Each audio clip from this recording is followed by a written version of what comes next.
स्वः तत्सवितुर्वरेण्यं भर्गो देवस्य धीमहि धियो यो नः प्रचोदयात्। ॐ चैतन्यं शाश्वतं शान्तं व्योमातीतं निरञ्जनं नादबिन्दुसमानीतं तस्मै श्रीगुरुवे नमः। ॐ सद्गुरुचरणकमलेभ्यो नमः।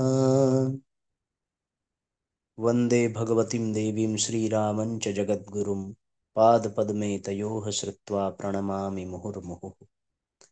परम पूज्य गुरुदेव परमंदनीय माता जी के दिव्य संरक्षण में विराजमान ऑनलाइन दैनिक स्वाध्याय के आज के सत्र में आप सभी आत्मीय बंधुओं का बहुत बहुत स्वागत, बहुत बहुत अभिनंदन है साथियों। आइए भावपूर्वक आज के सत्र का हम सभी शुभारंभ करें। 1726वां एपिसोड श्रीमद् भगवद गीता के तीसरे अध्याय का आज हम सब लोग 22वां श्लोक प्रारंभ करेंगे। सभी परिजन शीघ्रता पूर्वक आज के लिंक को शेयर कर दें और अधिक से अधिक लोगों को भेज करके अपने उत्तरदायित्व को पूर्ण करें, जिससे कि गीता का यह ज्ञान, भगवान का यह दिव्य संदेश हर घर हर आंगन तक पहुंच सके।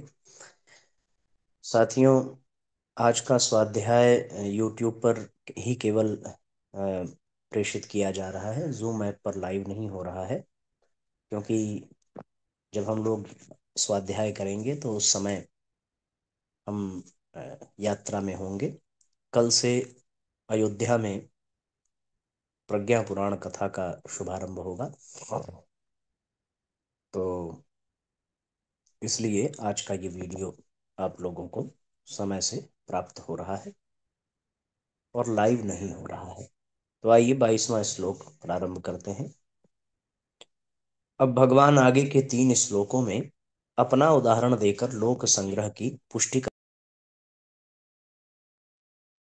न मे पार्थास्ति कर्तव्यम त्रिषु लोकेषु किंचन नानवाप्तम वाप्तव्यम वर्त एव च कर्मणि।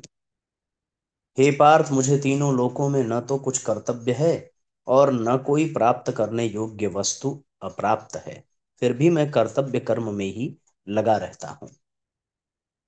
भगवान किसी एक लोक में सीमित नहीं है, इसलिए वे तीनों लोकों में अपना कोई कर्तव्य न होने की बात कह रहे हैं। भगवान के लिए त्रिलोकी में कोई भी कर्तव्य शेष नहीं है, क्योंकि उनके लिए कुछ भी पाना शेष नहीं है। कुछ न कुछ पाने के लिए ही सब मनुष्य पशु पक्षी आदि कर्म करते हैं। भगवान उपर्युक्त पदों में बहुत विलक्षण बात कह रहे हैं कि कुछ भी करना और पाना शेष न होने पर भी मैं कर्म करता हूं।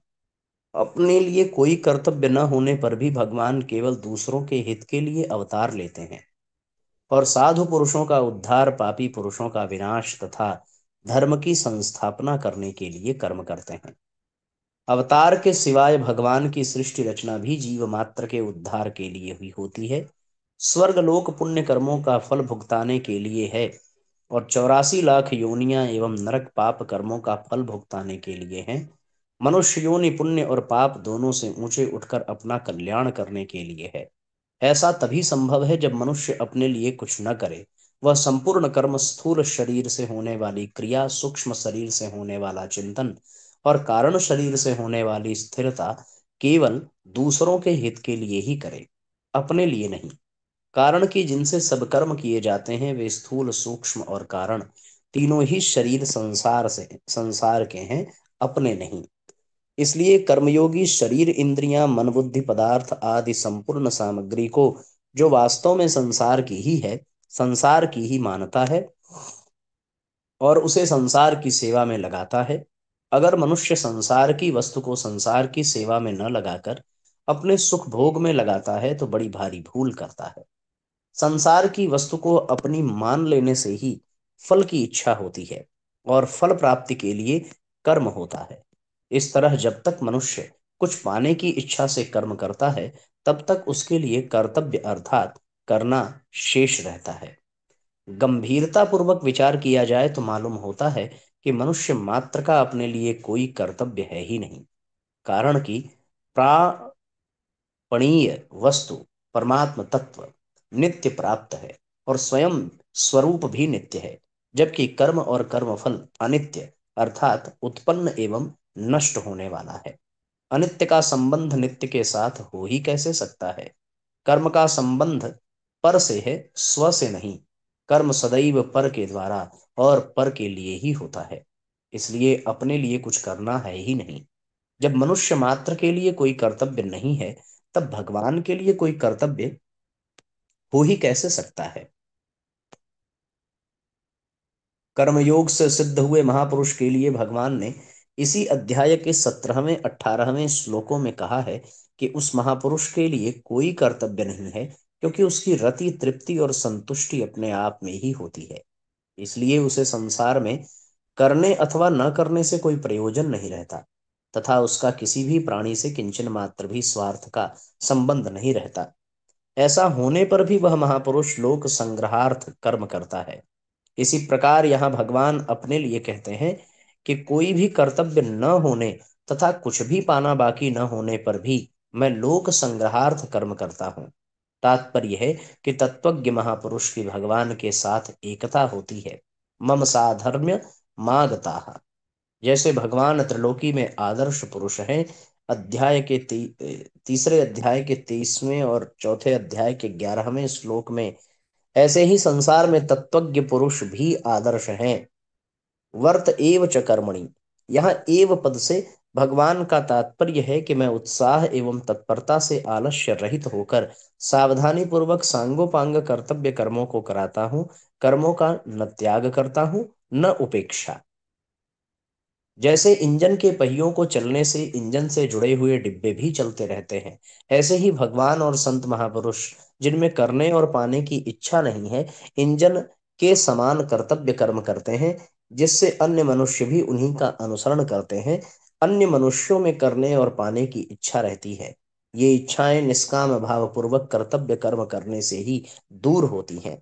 यदि भगवान और संत महापुरुष कर्तव्य कर्म न करें, तो दूसरे मनुष्य भी कर्तव्य कर्म नहीं करेंगे, जिससे उनमें प्रमाद आलस्य आ जाएगा और वे अकर्तव्य करने लग जाएंगे। फिर उन मनुष्यों की इच्छाएं कैसे मिटेंगी? इसलिए संपूर्ण मनुष्यों के हित के लिए भगवान और संत महापुरुषों के द्वारा स्वाभाविक ही कर्तव्य कर्म होते हैं। भगवान सदैव कर्तव्य परायण रहते हैं, कभी कर्तव्यच्युत नहीं होते। अतः भगवत परायण साधकों को भी कभी कर्तव्यच्युत नहीं होना चाहिए। कर्तव्यच्युत होने से ही वह भगवत तत्व के अनुभव से वंचित रहता है।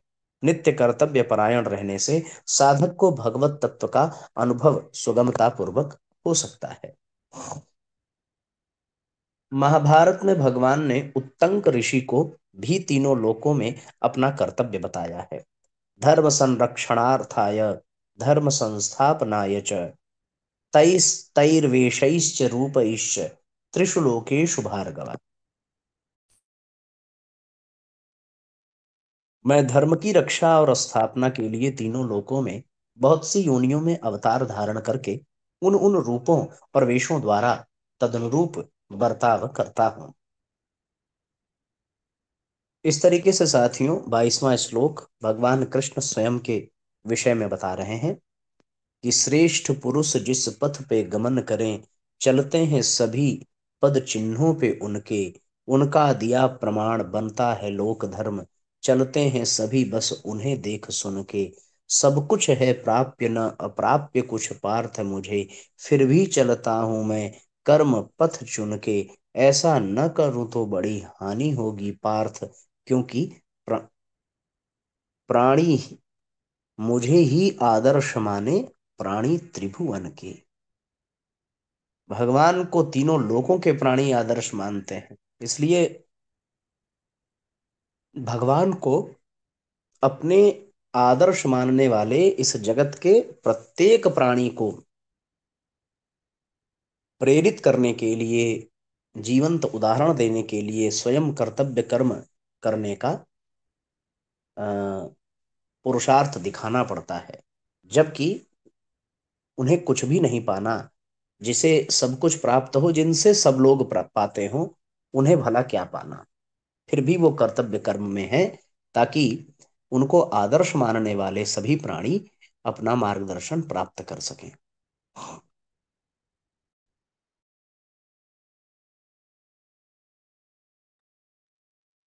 अब आइए 23वां और 24वां श्लोक। यदि यम न वर्तेयम जातु कर्मण्य तंद्रितः मम वर्त्मानुवर्तन्ते मनुष्याः पार्थ सर्वशः। उत्सीदे यूरिमे लोका न कुर्याम कर्म चेदहम संकरस्य च कर्ता श्यामुपहन्या मिमाः प्रजाः। क्योंकि हे पार्थ, अगर मैं किसी समय सावधान होकर कर्तव्य कर्म न करूं तो बड़ी हानि हो जाएगी। मनुष्य सब प्रकार से मेरे ही मार्ग का अनुसरण करते हैं। यदि मैं कर्म न करूं तो ये सब मनुष्य नष्ट भ्रष्ट हो जाएं और मैं वर्ण संकरता को करने वाला हूं, इस समस्त प्रजा को नष्ट करने वाला बनूं। कर्तव्य पालन की आवश्यकता का प्रतिपादन भगवान ने अन्वय रीति से किया है। इन श्लोकों में भगवान व्यतिरेक रीति से कर्तव्य पालन न करने से होने वाली हानि को हानि का प्रतिपादन करते हैं। अन्वय और व्यतिरेक। अन्वय यानी सीधी बात और व्यतिरेक यानी उसको उलट करके कहना। इससे ये लाभ होगा, ये अन्वय है, और ऐसा न करने पर ये हानि होगी, ये व्यतिरेक है। यदि यम न वर्तेयम जातु कर्मण्य तंद्रितः। पूर्व श्लोक में आए वर्त एव च कर्मणि पदों की पुष्टि के लिए ही यहाँ ही पद आया है। भगवान कहते हैं कि मैं सावधानी पूर्वक कर्म न करूं ऐसा हो ही नहीं सकता, परंतु यदि ऐसा मान लें कि मैं कर्म न करूं, इस अर्थ में भगवान ने यहाँ यदि जातु पदों का प्रयोग किया है। अतंद्रितः पद का तात्पर्य ये है कि कर्तव्य कर्म करने में आलस्य और प्रमाद नहीं करना चाहिए, अपितु उन्हें बहुत सावधानी और तत्परता से करना चाहिए। सावधानी पूर्वक कर्तव्य कर्म न करने से मनुष्य आलस्य और प्रमाद के वश में होकर अपना अमूल्य जीवन नष्ट कर देता है। कर्मों में शिथिलता न लाकर उन्हें सावधानी व तत्परता पूर्वक करने से ही कर्मों से संबंध विच्छेद होता है। जैसे वृक्ष की कड़ी टहनी जल्दी टूट जाती है, पर जो अधूरी टूटने के कारण लटक रही है, ऐसी शिथिल टहनी जल्दी नहीं टूटती।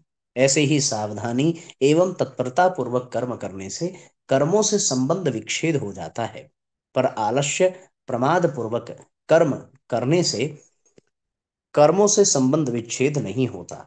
इसीलिए भगवान ने 19वें श्लोक में समाचार पद का तथा इस श्लोक में अतंद्रितः पद का प्रयोग किया है।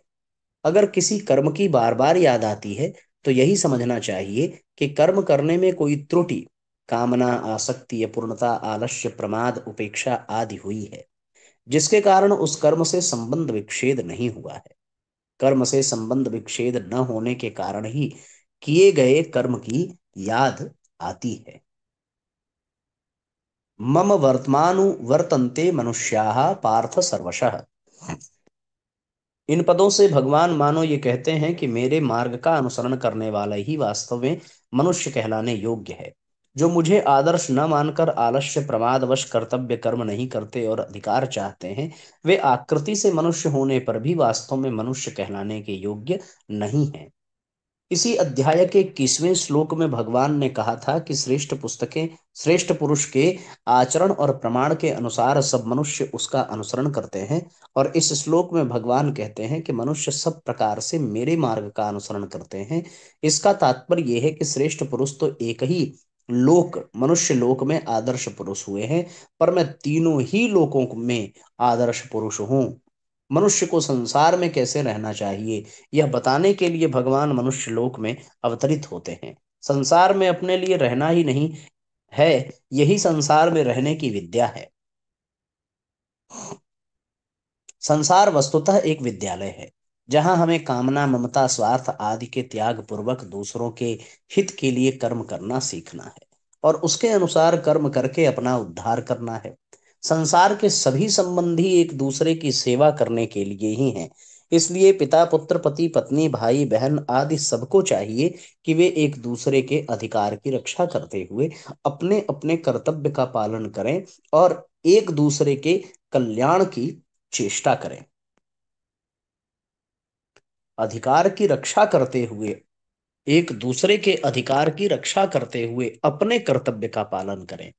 उत्सीदे युरिमे लोका न कुर्याम कर्म चेदहम।